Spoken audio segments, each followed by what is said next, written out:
Olá, BC reduz juros a 3% e diz que a economia precisa de estímulo elevado. Senado aprova projeto que prevê ajuda financeira a estados e municípios. E o TRF4 mantém condenação de Lula em segunda instância por causa do sítio de Atibaia. Estas, outras notícias e os meus comentários você acompanha agora no Fato Brasil.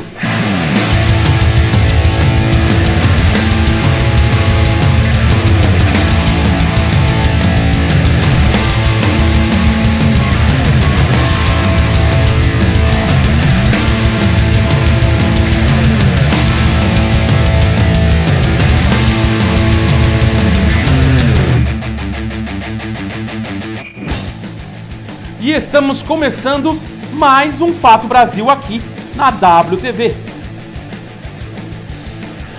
Tá tudo bem aí? Estão me ouvindo aí, gente? Eu tive a impressão de que a gente estava sem o som, mas tudo bem. Estamos com o som aqui. Então, novamente, estamos começando mais um Fato Brasil aqui na WTV. A Judite está aqui do lado, aprontando como sempre. E já agradeço desde já o carinho da sua audiência, pedindo para você falar hoje comigo hoje, ao vivo aqui, né? Parece que a gente solucionou os nossos problemas de internet. E aí, ontem eu fiz gravado 30 minutos antes e passou no mesmo horário. E hoje estamos aqui ao vivo, trazendo um resumo das principais notícias do dia para você, né? Lembrando que você pode entrar em contato conosco aí, facebook.com/WTV Brasil. Daqui a pouquinho eu vou olhar os comentários. Eu também abri uma sala de vídeo. Então, se você estiver na minha sala de vídeo, também eu vou ver os comentários aqui, eu tenho acesso aos comentários. Você também pode estar assistindo pelo youtube.com/WTV Brasil, ou ao vivo, ou então já a versão gravada, tanto no site como no YouTube, ou até no Facebook, que fica gravado também. Muito obrigado pela sua audiência, deixa o seu comentário aí, curte, se inscreva no nosso canal do YouTube, curte, dê o joinha e ativa lá o sino para você receber as notificações sempre que tiver o nosso programa. Toda a programação jornalística da WTV Brasil está presente no nosso canal da WTV Brasil, youtube.com/WTV Brasil, e lá você pode ficar sabendo de tudo e sempre receber essa notificação sempre que alguma coisa nova for publicada, né? Todos os outros programas da WTV Brasil, eles têm os seus respectivos canais, mas você pode encontrar todos esses vídeos no nosso canal mesmo, youtube.com/WTV Brasil. A gente coloca as playlists onde você pode ter acesso a todos os outros programas que estão nos seus respectivos canais no YouTube, né? Mas se você não quiser ter o trabalho, vai lá no nosso site wtvbrasil.com.br, lá tem lá no nosso WTV Play, você tem acesso a todos os nossos programas que estão catalogados em categorias por programas lá no nosso site, bem fácil de achar. E tem alguma dúvida, manda sempre uma mensagem com a gente. No nosso site nós também temos uma ação de comunicação, onde você pode mandar uma mensagem, chega no nosso e-mail do nosso setor de comunicação aqui e a gente responde assim que possível. E vamos então para a nossa primeira notícia de hoje, que é o seguinte, gente: o Comitê de Política Monetária do Banco Central, o BC, né, mais conhecido como Copom, reduziu nesta quarta-feira a taxa básica de juros da economia brasileira, que estava em 3,75, que já era o menor patamar histórico desde 1999, né, quando começou a medir, a ter essas metas inflacionárias, para 3% ao ano. Então a decisão ela foi unânime e foi a 7ª redução consecutiva. A decisão ela renovou, né, como disse, o menor patamar, e analistas do mercado financeiro esperavam um corte menos agressivo. Ou seja, que ele iria para 3,25, mas já foi para 3 e cortou tudo. No comunicado, né, o Copom avalia que nesse momento a conjuntura econômica prescreve estímulo monetário extraordinariamente elevado. Diz ainda que para a próxima reunião, que vai ser agora em junho, entre 16 e 17 de junho, avalia nova redução de taxa, né? Uma coisa que eu acho interessante, onde que isso nos beneficia, porque uma taxa de juros de 3% é algo assim, não sei se vocês lembram, mas na época da Copa do Mundo a gente chegou a ter mais de 10%. Se eu não me engano, chegamos até 10,15%, 10,75%. Não estou falando de inflação, não, estou falando de taxa de juros.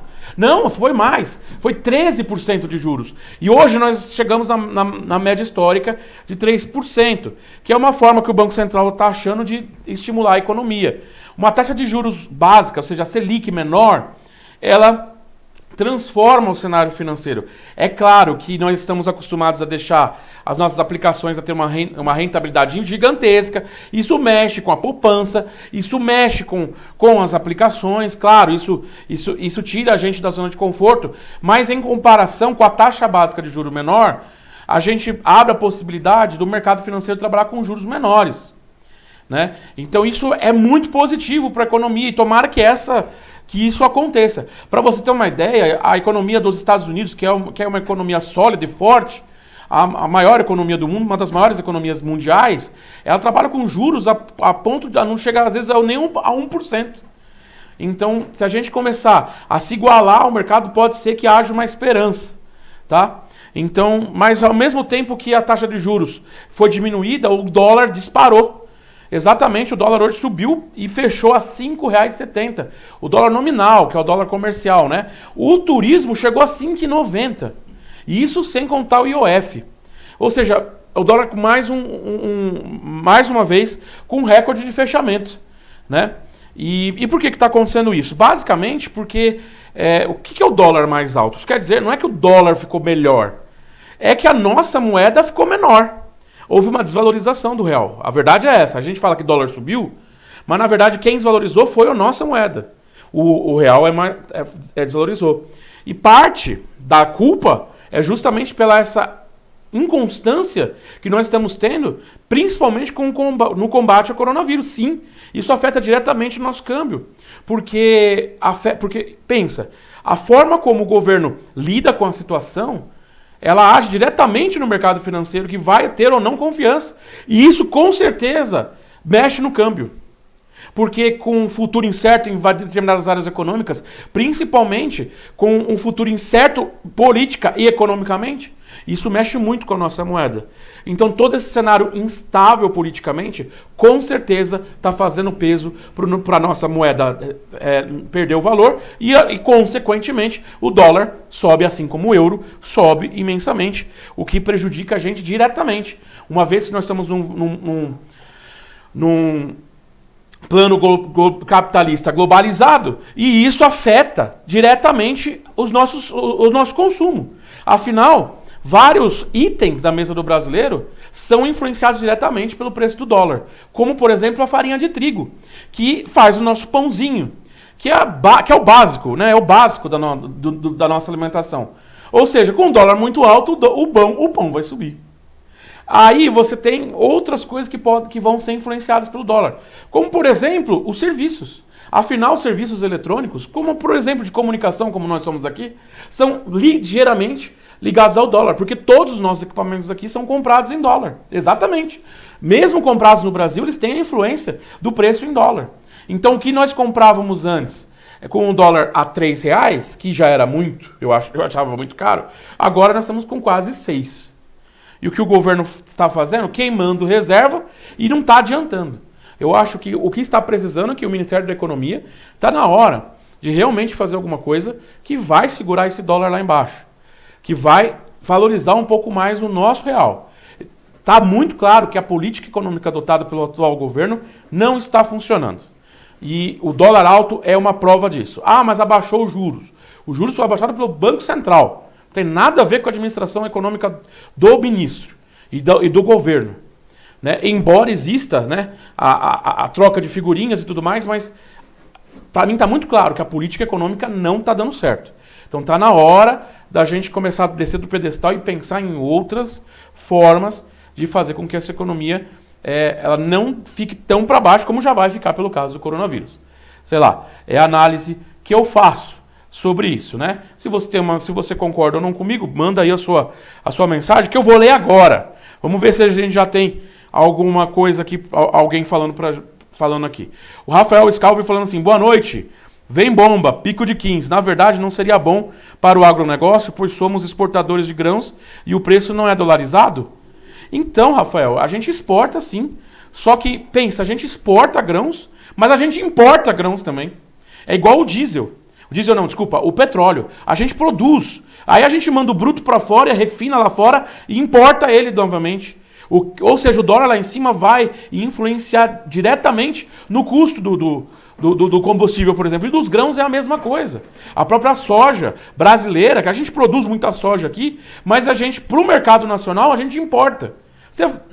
Não dá para entender direito, mas isso acontece no país. E é por isso que o dólar influencia tudo aqui.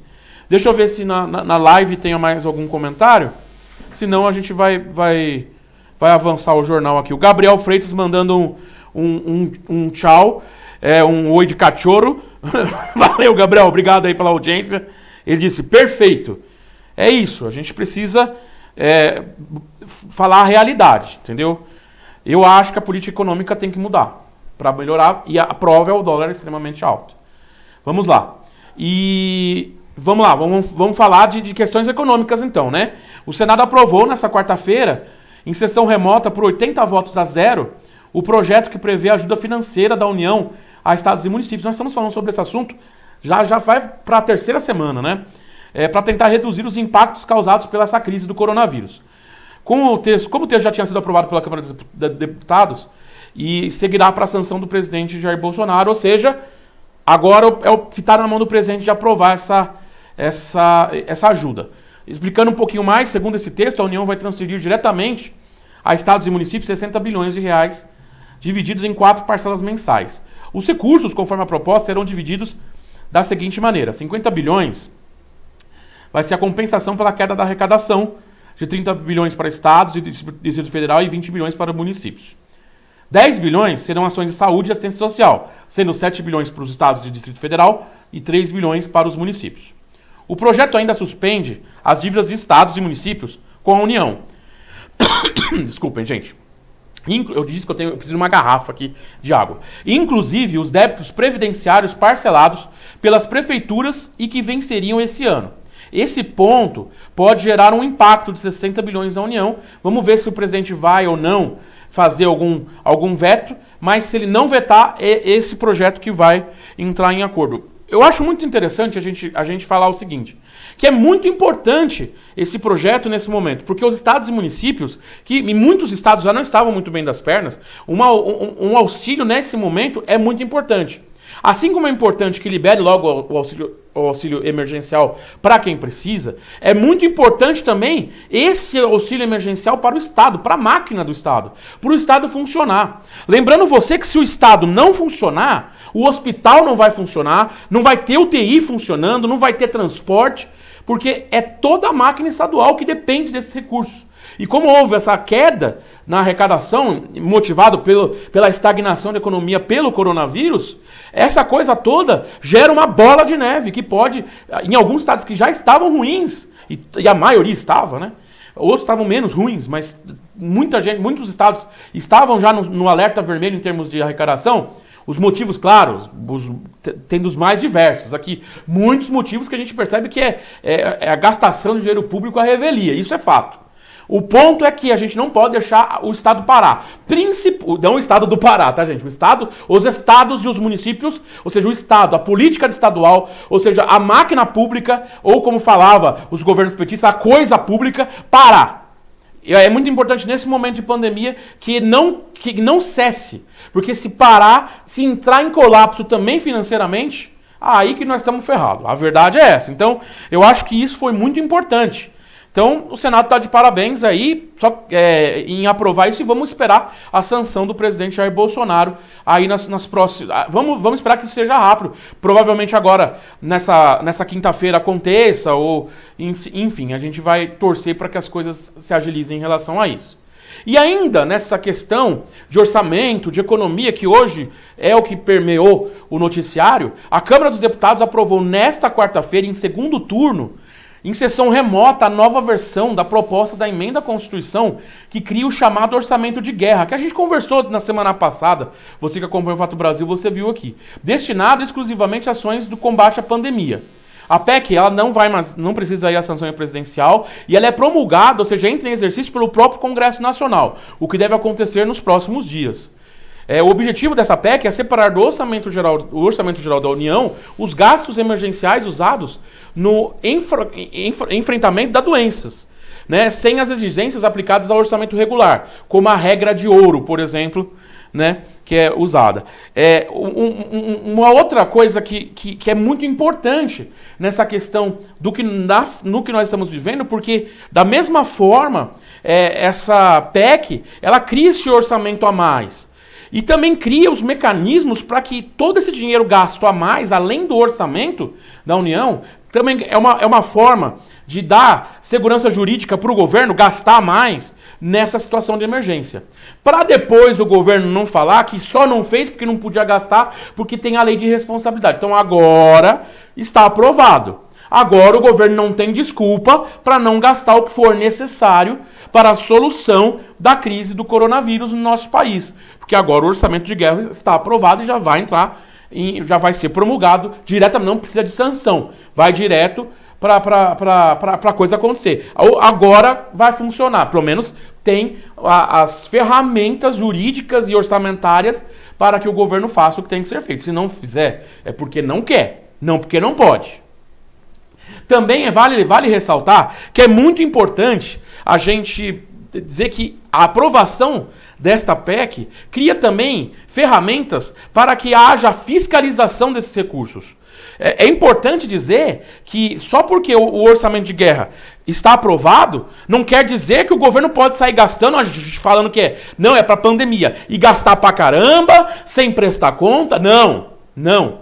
O próprio texto da PEC, como a gente já falou algumas vezes aqui, prevê justamente esse tipo de fiscalização. E cabe aos deputados, aos senadores, ao Ministério Público, à sociedade e à imprensa ficar em cima para ver se esses gastos estão realmente sendo gastos com coronavírus e não sendo superfaturados, como existem suspeitas em vários estados aí de superfaturamento de orçamentos para coronavírus, tá?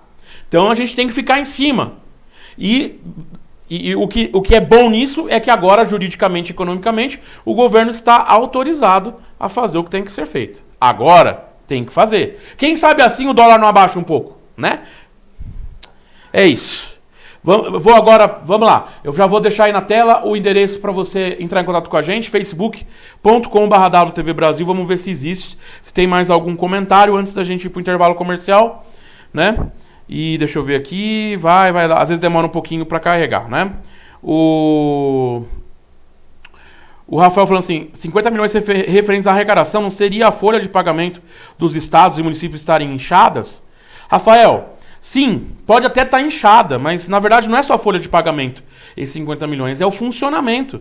E a folha, vale lembrar que não é só para político e para assessor de político. A folha ela também serve para o funcionário público, para o funcionalismo, ou seja, para os médicos, enfermeiros, enfim, para toda a máquina.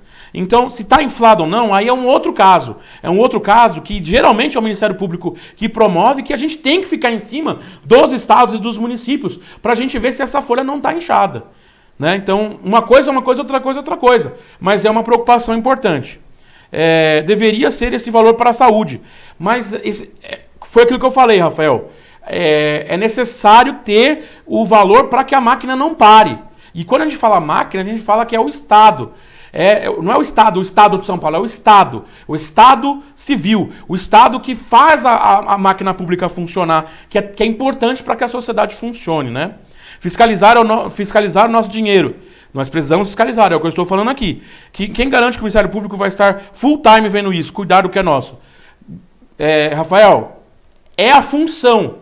O Ministério Público existe para isso. Se ele não estiver fazendo, existem mecanismos de corregedoria do próprio Ministério Público e nós, como cidadãos, temos todo o direito de chegar na corregedoria do Ministério Público, né, que é o órgão ou seja, além de ter o Ministério Público, você tem uma parte dele que é feita para fiscalizar ele mesmo, totalmente a parte do que seriam as pessoas que estão à frente. E é nosso direito chegar lá e cobrar isso deles. Quando nós quisermos, tá? Quanto mais nós participarmos, melhor. Eu acho legal esses comentários que o Rafael está fazendo aqui na live. E, gente, então se você quiser comentar assim como o Rafael está fazendo, manda aí no nosso Facebook que eu leio na hora, então manda o seu comentário que eu faço depois, tá? Como o Rafael ainda falou aqui, muitos aspones. Olha, Rafael Scalvi. Ai. Meu amigo, vou dizer uma coisa para você.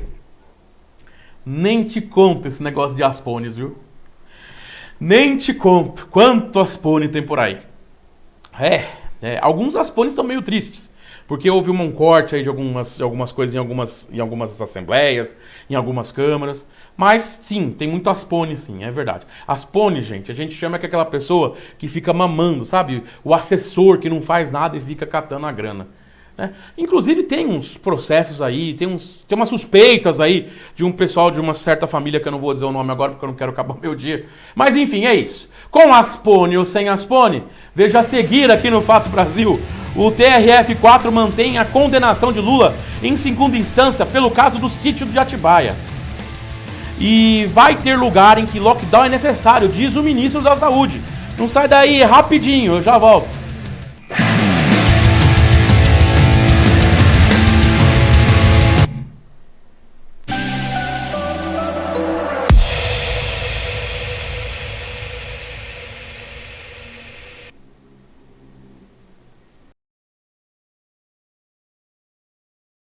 Como você divide as coisas na sua casa com sua família?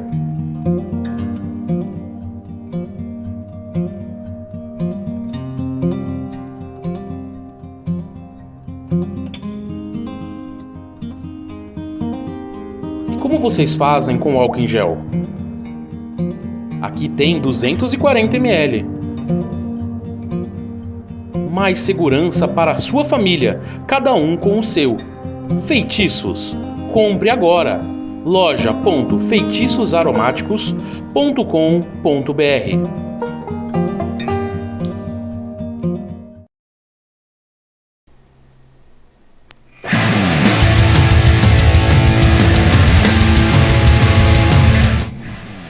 E voltamos com o Fato Brasil, aqui na WTV. Muito obrigado pelo carinho da sua audiência, pela sua paciência. Lembrando que nós estamos aqui diariamente, segunda a sexta, trazendo sempre as principais notícias do dia e os meus comentários e o comentário de várias pessoas aqui que são influentes aqui na WTV Brasil. Vamos lá então. Vai ter lugar. Aliás, vamos continuar com o nosso programa e vamos para o nosso próximo assunto. E daqui a pouco a gente vai trazer um comentário aqui. Mas é o seguinte, vai ter lugar que o lockdown é necessário, diz o ministro da Saúde. O ministro da Saúde, Nelson Teich, disse nesta quarta-feira que não é nem contra ou a favor da adoção de bloqueios totais, do tal do lockdown, e admitiu que a medida pode ser necessária em algumas situações. As palavras são dele agora, hein? Vai ter lugar, abre aspas, vai ter lugar que o lockdown é necessário. Vai ter lugar em que eu vou poder pensar em flexibilização. O que eu preciso é que a gente pare de tratar isso de uma forma radical. Até para que a gente tenha a tranquilidade de poder implementar as medidas em cada lugar do país, onde a melhor coisa vai ser feita naquela situação, fecha aspas, diz Nelson Teich, o ministro da Saúde. Pois é, aí o Teich falou sobre essas coisas todas e de uma forma até um pouco, como eu posso explicar para vocês? Eu não sei vocês, gente, mas eu não sinto muita... Como eu posso... Eu não sinto muita segurança no que o Teich fala. Ele sempre está falando assim, mais do mesmo. Eu tenho essa impressão. E você? Você tem essa impressão também? Eu tenho. Não sei vocês. E o que acontece? Por que eu digo isso? Não é porque... Não é questão de ser contra ou ser a favor. Mas, às vezes, a impressão que eu tenho com o Teich é que ele tá... Sabe quando a pessoa tá... boiando, não sabe muito bem do que está falando? Sei lá, é o que eu... É a forma que eu sinto. Então eu não senti muita segurança do Teich, não. O que eu digo é o seguinte, várias capitais e cidades, assim, ontem foi o Pará, na semana passada tinha sido o Maranhão, e toda essa situação deixa a gente realmente em xeque em relação ao que a gente pode esperar. O fato é que o ministro da Saúde não esboça nenhum tipo de, afirmação ou de segurança, ou mesmo, como eu posso explicar? Eu não quero usar uma palavra ruim, mas eu não me sinto seguro com as afirmações do ministro. E você? Você se sente? Fica aí a minha pergunta no ar. E, gente, Olha só. A gente falava aqui sobre Centrão. Ontem eu falei sobre o Centrão, que o Bolsonaro tá flertando com o Centrão. E hoje a gente teve, por exemplo, a mudança do comando do Departamento Nacional de Obras contra as secas, né, que foi publicada, né, que, de acordo com vários comentaristas, marcou o noivado entre o presidente Jair Bolsonaro e o grupo do Centrão, né? E parece que esse mesmo grupo está esperando várias nomeações. Vocês lembram que na semana passada, o Savoy, e eu também comentei sobre isso, mas o Savoy trouxe pra gente, eu vou dizer assim, o Savoy foi meio que uma mãe de Ná aqui, pai de Ná, no nosso programa, porque ele já tinha previsto esse namoro com o Centrão e que esse namoro iria colocar fim a qualquer esperança de impeachment que a oposição e a sociedade poderia ter de Jair Bolsonaro, e até agora ele tem acertado. E o Bolsonaro e o Marco Savoy vai vir agora com um comentário trazendo pra gente mais um comentário sobre mais uma previsão e que a gente vai ver se ela vai se concretizar. Savoy, fala aí com a gente os seus comentários de hoje. Olá, Vitor, e a todos os amigos da WTV Brasil, tudo bem? Tranquilo? Vamos então para o Fato Brasil de hoje. Bom, como a gente adiantava já há alguns dias, neste momento aqui o impeachment, ou pelo menos aqueles processos, todo aquele movimento de impeachment do presidente Bolsonaro está um tanto quanto arrefecido, tendo em vista que ele está fazendo os acordos aí na Câmara dos Deputados, principalmente com o Centrão, que inclusive já tem até cargos no governo, né? Tem cargos já no Ministério da Infraestrutura. Pois bem, então, por enquanto, isso acho que não vai adiante. Brasília, lógico, que é sempre incendiário, o clima político, né? Em Brasília é sempre efervescente.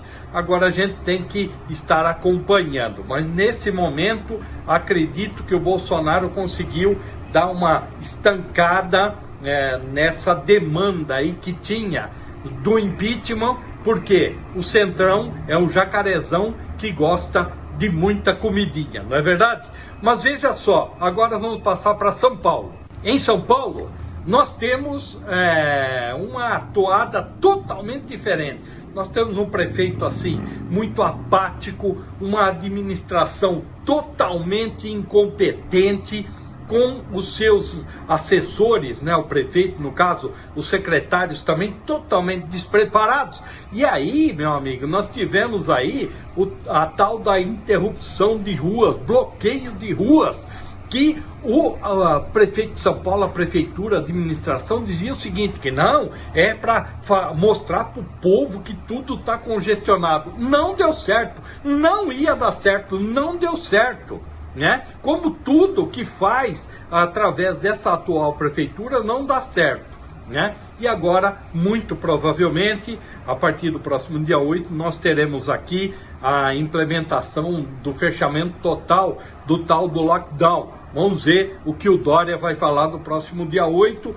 Nessa sexta-feira a gente volta para comentar e do que será a quarentena, que na minha opinião vai ter fechamento total e vai até o dia 30 deste mês de maio. Falou, Vitão, um abraço.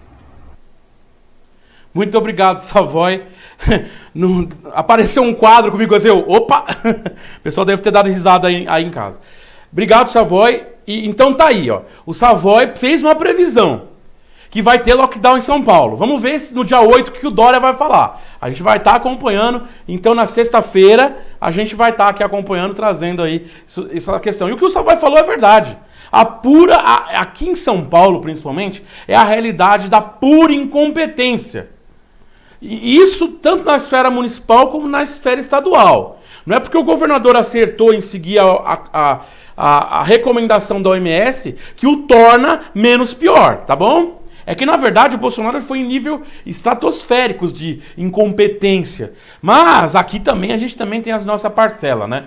Então, foi aquilo que eu sempre falo, aperte os cintos que o piloto sumiu. E aqui em São Paulo não é muito diferente, não. Vou ler outros comentários aqui da live. Ó, o Juninho Santana. Manda essa mensagem para o povo brasileiro. Eu ainda não recebi o meu aprovado. Pô, Juninho, ainda não? Caramba! Aí ele, auxílio tá osso, é verdade. Põe hashtag aí, caixa não tem, né? Tô quase doando minha mixaria. Vai dar 30 dias para o pagamento ou eles estão usando o dinheiro de juros para pagar? Juninho, tá complicado a questão do auxílio. Aí o Gabriel Freitas falou o seguinte, a questão é que ele se embasa no achismo, no caso do ministro Taish, que eu estava comentando antes do Savoy falar. Quais dados ele apresentou para se respaldar no que ele falou? É verdade, Gabriel. É o achismo. E, na verdade, a gente percebe que muitas figuras no governo atual vão no achismo. Eu acho isso, então é isso que eu falo. A verdade, Gabriel, é que, na verdade, ele só falou mesmo porque ele queria falar. Ele tinha que falar alguma coisa, então ele foi lá e soltou. Foi basicamente isso. Aí ele, muito complicado o impeachment. Pode ser que a PGR ache algo em investigações. Mas pelo curso normal das coisas, ele não cai. É verdade, Gabriel. E agora, ainda, com esse namorico com o Centrão, aí que ele vai ficar. Eu acho que não cai, não. Muitas pessoas que me acompanham aqui, não, ele vai cair, agora foi a última gota. Mas não adianta, gente. Na verdade, a equipe do Bolsonaro foi muito esperta. Porque a partir do momento que eles começaram o namorinho com o Centrão, a gente já viu que era para segurar o cargo. Era isso. E sempre foi assim. Foi assim no governo Lula, foi assim no governo Dilma. Aliás, o Lula só se elegeu porque abraçou o Centrão. Na verdade, se elegeu porque abraçou os empresários. Aí foi eleito, abraçou o Centrão para ter governabilidade. E assim foi. E a Dilma só saiu porque perdeu o Centrão. A verdade é essa. Tá. Doa quem doer, mas é o fato. Rafael Scalvi aqui, até entendo que ele deva flexibilizar em alguns pontos, mas em São Paulo isso vai ter que ser linha dura. O que eu vi nos jornais matutinos no Brás foi absurdo. Verdade, Rafael. Tem gente que tá nem ligando. E boa parte é pelo mau exemplo do presidente, viu? Mas também porque tem gente que não tá nem aí. Então, infelizmente, as medidas vão ter que ser duras se a gente quiser passar por essa crise. A verdade é essa. E vamos para a última notícia de hoje, porque eu já estou com o tempo estourado. Mas não tem problema, porque aqui a gente usa o tempo para falar com você e é isso mesmo. E é o seguinte, a última de hoje, muitos poderiam criticar e aquela coisa toda, falando tal, mas eu vou falar, porque aqui a gente faz um jornalismo e ele tem que ser falado. O TRF4, né, o Tribunal Regional da 4ª Região, negou o recurso que manteve a condenação do ex-presidente Luiz Inácio Lula da Silva em segunda instância. Pelo caso do sítio do Atibaia. Em julgamento virtual, finalizado nesta quarta-feira, a decisão ela foi unânime. Ou seja, opa, meu computador apagou? Aí como é que eu dou as informações? Tá vendo, gente? A gente tá precisando de um patrocínio aqui para resolver esse negócio. Tá difícil aqui, tá difícil. Sabe o que é? É que passa aqui, eu falo para vocês, quando foi só falar do Lula, começou a colocar. Mas o que é isso? Eu vou trazer água benta. É toda vez que eu falo do PT, vem alguma coisa aqui e começa a desligar, sabe? O que é isso agora? O que é isso aqui? Ô, Judite, foi você? Não tem nada. Pelo amor de Deus, bate na madeira. Vamos lá, vamos falar. Então a decisão foi unânime que negou o recurso que manteve a condenação do ex-presidente Lula. Em função da pandemia do coronavírus, como a gente já tinha adiantado, as sessões do tribunal passaram a ser feitas virtualmente, bem como todo o funcionamento. O julgamento do recurso do Lula iniciou no dia 27 de abril. A 8ª turma, responsável pela corte nos processos da Lava Jato, também rejeitou o pedido de adiamento da análise desses embargos à declaração. A defesa do ex-presidente tinha pedido que esse julgamento acontecesse de forma presencial, justamente como estratégia para que ele fosse adiado.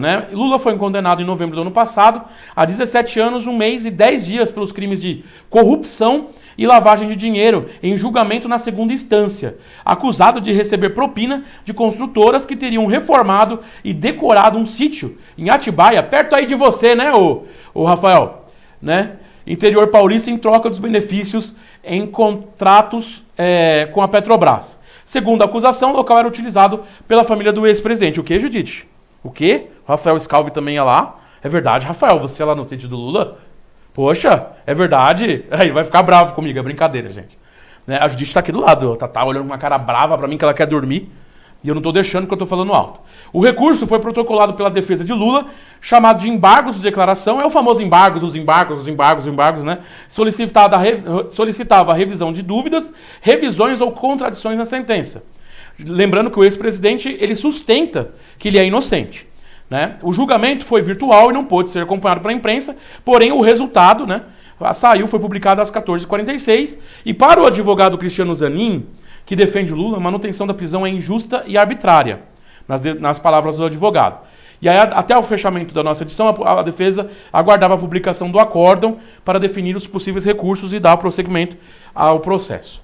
Né? Então tá aí, negado mais uma vez o Lula e de forma unânime. Então é isso. Minha opinião sobre isso, vamos deixar o caso avançar e aí a gente vai opinando sobre isso. Mas qual é a sua opinião? Você acha que o sítio era do Lula ou não era do Lula? A gente está falando que talvez o Rafael Scalvi visitava lá o sítio que é perto da casa dele. Será que é verdade ou não? É brincadeira, gente. A gente faz isso pra gente poder relaxar um pouco no noticiário, né? O Rafael não respondeu nada aqui, hein? Quem cala consente, hein, Rafael? É verdade que você ia lá pro sítio também? É brincadeira. Deixa eu ver aqui na outra sala. O Juninho Santana.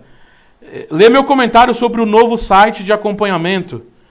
O Juninho não apareceu aqui, que às vezes some.